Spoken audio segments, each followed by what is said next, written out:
솔로몬이 무릎을 꿇고 손을 펴서 하늘을 향하여 이 기도와 간구로 여호와께 아뢰기를 마치고 여호와의 제단 앞에서 일어나 서서 큰 소리로 이스라엘의 온 회중을 위하여 축복하며 이르되 여호와를 찬송할지로다. 그가 말씀하신 대로 그의 백성 이스라엘에게 태평을 주셨으니 그 종 모세를 통하여 무릇 말씀하신 그 모든 좋은 약속이 하나도 이루어지지 아니함이 없도다. 우리 하나님 여호와께서 우리 조상들과 함께 계시던 것 같이 우리와 함께 계시옵고 우리를 떠나지 마시오며 버리지 마시옵고 우리의 마음을 주께로 향하여 그의 모든 길로 행하게 하시오며 우리 조상들에게 명령하신 계명과 법도와 율례를 지키게 하시기를 원하오며 여호와 앞에서 내가 간구한 이 말씀이 주야로 우리 하나님 여호와께 가까이 있게 하시옵고 또 주의 종의 일과 주의 백성 이스라엘의 일을 날마다 필요한 대로 돌아보사 이에 세상 만민에게 여호와께서만 하나님이시고 그 외에는 없는 줄을 알게 하시기를 원하노라. 그런즉 너희의 마음을 우리 하나님 여호와께 온전히 바쳐 완전하게 하여 오늘과 같이 그의 법도를 행하며 그의 계명을 지킬지어다. 이에 왕과 및 왕과 함께한 이스라엘이 다 여호와 앞에 희생제물을 드리니라. 솔로몬이 화목제의 희생제물을 드렸으니 곧 여호와께 드린 소가 22,000마리요 양이 12만 마리라. 이와 같이 왕과 모든 이스라엘 자손이 여호와의 성전의 봉헌식을 행하였는데 그날에 왕이 여호와의 성전 앞들 가운데를 거룩히 구별하고 거기서 번제와 소제와 감사제물의 기름을 드렸으니 이는 여호와의 앞 놋제단이 작으므로 번제물과 소제물과 화목제의 기름을 다 용납할 수 없음이라. 그때 솔로몬이 7일과 7일 도합 14일간을 우리 하나님 여호와 앞에서 절기로 지켰는데 하맛 어귀에서부터 애굽 강까지의 온 이스라엘의 큰 회중이 모여 그와 함께 하였더니 8째 날에 솔로몬이 백성을 돌려보내매 백성이 왕을 위하여 축복하고 자기 장막으로 돌아가는데 여호와께서 그의 종 다윗과 그의 백성 이스라엘에게 베푸신 모든 은혜로 말미암아 기뻐하며 마음에 즐거워하였더라. 할렐루야. 오늘도 주의 말씀 안에서 귀한 삶의 도전과 또 결단이 있으시기를 축복합니다. 어제까지의 본문 말씀은 솔로몬이 성전을 봉헌하면서 하나님께 전 국가적인 기도를 드리는 내용이었습니다. 솔로몬은 이 기도를 마친 후에 곧바로 이스라엘 온 회중을 모읍니다. 그리고 축복함으로 권면하고 있습니다. 이 권면에서 가장 먼저 솔로몬은 56절을 보니까 하나님은 말씀하신 대로 행하심으로 우리에게 태평을 주시는 하나님이다. 이렇게 고백하고 있습니다. 여기서 태평으로 번역된 이 메누하라고 하는 히브리어 단어는 안식의 의미, 쉼의 의미가 큽니다. 여러분, 사람이 언제 안심하고 쉴 수 있습니까? 그러니까 언제 안식할 수 있냐는 겁니다. 믿는 구석이, 즉 그 안식을 보증할 만한 그런 존재가 있을 때라야 안식할 수 있습니다. 솔로몬은 지금 성전을 지어놓고 이제 이 성전을 통해 얼마든지 하나님을 대면하고픈 백성들이 신실하신 하나님께 자신들의 삶의 문제를 아뢰고 도움을 청할 수 있을 것이다. 그러므로 안식하고 있다라고 고백하는 것입니다. 더욱이 성전에서 우리가 대면할 하나님이 과연 어떤 분이십니까? 말씀하신 그 약속은 반드시 지키시는 신실한 하나님이십니다. 만약 우리들의 안식이 변덕스러운 우리 인간 편에 좌우되는 안식이요, 또한 그러한 태평함이라면 어떻겠습니까? 우리가 알다시피 사람은 본디 이해관계가 잘 맞아 떨어질 때는 한없이 친절합니다. 한없이 호의적입니다. 여러분, 그러나 그런 우리는 또 변덕이 심합니다. 한번 마음이 틀어지고 또한 이해타산이 맞지 않는다 싶으면 언제 약속했냐 하며 오리발을 내밀곤 합니다.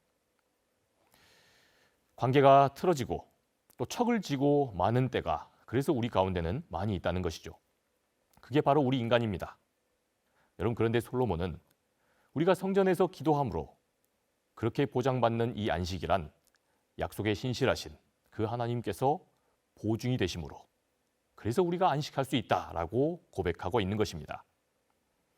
그렇게 믿고 솔로몬은 이어지는 59절에서 자신과 이스라엘 온 백성들은 하나님이 성전에서 만나 주실 때에 주의 종인 자신의 일과 주의 백성 이스라엘의 일들을 날마다 필요한 대로 우리 주님께서 돌봐주시기를 원한다. 이렇게 말합니다.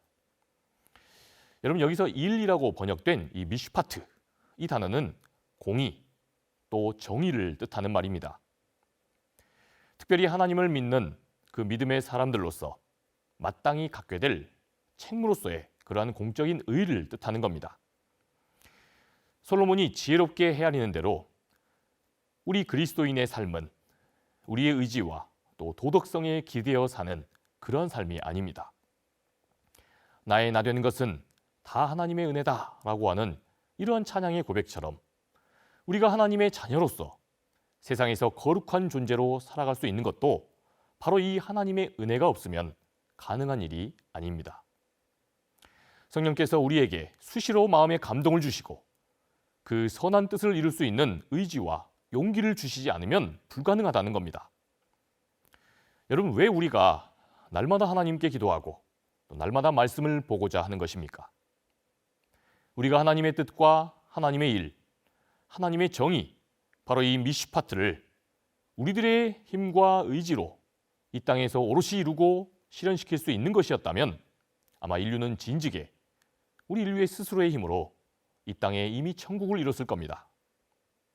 그렇다면 우리가 딱히 하나님을 찾을 필요도 또 우리가 하나님께 기도할 필요도 없었을 겁니다. 그러한 능력과 의지가 진정 우리 안에 있는 것이라면 그랬을 겁니다. 여러분, 그러나 현실은 어떻습니까? 지금도 중동과 또 유럽과 아시아 사이엔 전쟁이 한창입니다. 세계 각국은 물론 개인들도 이런저런 세상에 보이지 않는 분쟁과 또 다툼과 전쟁이 한창입니다. 여러분, 지금 솔로몬은 이걸 주목하고 있는 것입니다. 만약 하나님이 다스리시는 백성이다라는 이 말뜻에 이스라엘, 그 이스라엘을 통치하는 자신부터가 자기 인간적인 계산과 지략과 자기 머릿속 지식만을 믿고 재판을 하고 그렇게 나라를 다스리고 국정을 다스리면 어떻게 되겠습니까? 아마 언제고 인간적으로 치우치고 또 공의를 굽게 할 것입니다. 인간적으로 자기가 더 끌리고 자기에게 정이 가며 내게 이익이 되는 쪽으로 더 기울게 될 것이라는 겁니다. 솔로몬은 지금 그걸 하나님께 막아달라고 이야기하는 것입니다. 그것도 백성들이 다 보는 앞에서 바로 자기 자신을 두고 먼저 호소를 하고 있는 것입니다. 하나님을 의식하는 중에 하나님께서 바라시는 이 미슈파트의 정의를 자기 힘으로 오롯이 이룰 수가 없으니 하나님이 매사에 관여해달라고 그렇게 호소를 했던 것입니다. 사랑하는 여러분, 이러한 왕이 통치하는 나라, 이런 지도자가 이끄는 나라는 아마 참 행복할 겁니다. 자기가 늘 실수할 수 있고 또 자기가 편협할 수 있고 언제나 자기가 틀릴 수 있으니 우리 하나님의 눈치를 보겠다는 지도자, 하나님을 경외하겠다는 리더가 이끄는 그런 공동체, 이런 공동체는 어떠한 상황 중에도 미래와 그 전망이 밝을 것입니다. 사랑하는 성도 여러분, 우리들의 오늘 기도가 그러한 기도 될 수 있기를 축복합니다. 우리가 있는 사회의 그 공적인 자리, 우리들이 삶을 누비는 그 모든 곳에서 먼저 하나님 눈치를 볼 수 있길 원합니다. 하나님을 두려워함으로 겸손함과 성숙함으로 나아갈 수 있기를 원합니다. 하나님의 공의, 하나님의 미슈파트를 온전히 실현해 나갈 수 있기를 원합니다. 그렇게 고백하는 저와 여러분 될 수 있기를 축복합니다. 이어서 솔로몬은 이러한 권면을 마친 후에 봉헌식의 클라이막스로 아주 대대적인 화목제를 우리 하나님께 올려드립니다.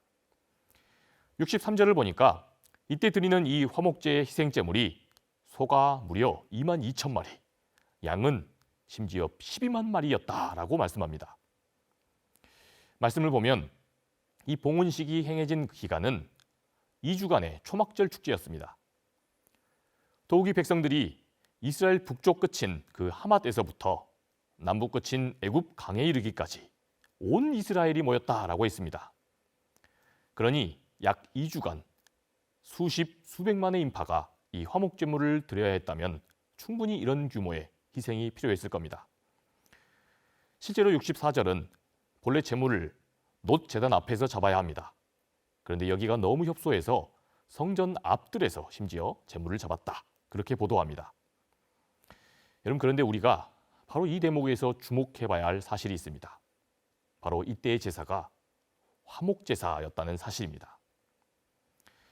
여러분, 본래 하나님께 드리는 제사 중에 번제는 이 멱통과 또 내장의 더러운 것, 가죽을 제외하고는 전부 다 태워서 드립니다. 그런데 이 화목제의 경우는 제물의 기름과 두 콩팥만을 화제로 드리고 나서 나머지는 제사장과 백성들 모두가 함께 나누어 먹습니다. 그의 가족이나 노비나 레위 사람 할 것 없이 모두가 어우러져서 이 성전에서 먹었던 겁니다. 여러분, 그러니까 이 화목제는 기본적으로 하나님과 좋은 관계를 맺는 것이 1차 목적입니다. 그러나 그것이 끝이 아니고 나아가 여기서 끝나지 않고 남은 고기를 2차로 모두가 함께 나누어 먹는 겁니다. 그렇게 백성들이 함께 교제함으로 관계가 화목해지는 것을 목적으로 했다는 겁니다. 여러분, 성전은 솔로몬과 이스라엘 온 회중에게서 바로 그런 의미였다는 겁니다. 그 누구도 소외되는 자 한 사람 없이 세상에서 헐벗고 굶주리고 또 낙심하며 살던 중에 모두가 하나님 안에서 다시 살아갈 힘과 용기를 얻고 소망을 얻는 그런 자리가 되었다는 겁니다. 사랑하는 성도 여러분, 그렇다면 우리 이 땅에 주님의 몸된 교회로 모인 그런 우리를 통해서도 그러한 역사가 일어나야 할 줄 믿습니다. 오늘 하루 우리를 만나는 모든 사람들이 주님의 몸이자 거룩한 성전된 우리 성도들을 통해서 화목해 되는 경험이 있어야 할 줄 믿습니다. 제각각 성전된 우리를 통하여 세상에서 단절되고 갈등하고 또한 분열된 모든 마음들이 다시 화목해 되고 낙심하고 절망한 모든 이들이 주님의 임재를 경험함으로 새로운 삶의 활력을 얻어야 할 줄 믿습니다. 바라기는 오늘 하루 그렇게 하나님의 꿈, 사도행전의 꿈을 이루는 선교적 교회로 주님께 모두가 귀하게 쓰임 받을 수 있기를 우리 주님의 이름으로 축원합니다. 기도하겠습니다. 주님, 은혜를 감사합니다. 성전 안에서 소외되고 또 낙심하고 때론 절망한 그런 인생들이 주 안에서 먼저 하나님께 영광을 올려드리고 그 이후에는 함께 화목해졌던 것처럼 주님의 성전으로 모인 우리 역시 우리의 일상의 자리에서 그러한 귀한 하나님의 사람들로 살아가기를 원합니다. 우리를 통해서 오늘 하루 날마다 하나님께서 영광을 받으시고 또한 모두가 화목해 되고 갈등이 있는 자리가 중재가 일어나는 귀한 역사가 이루어지기를 원합니다. 그렇게 오늘 한 날도 하나님께서 우리와 함께하여 주실 줄 믿사오며 사랑이 많으신 우리 구주 예수 그리스도의 이름으로 기도합니다. 아멘.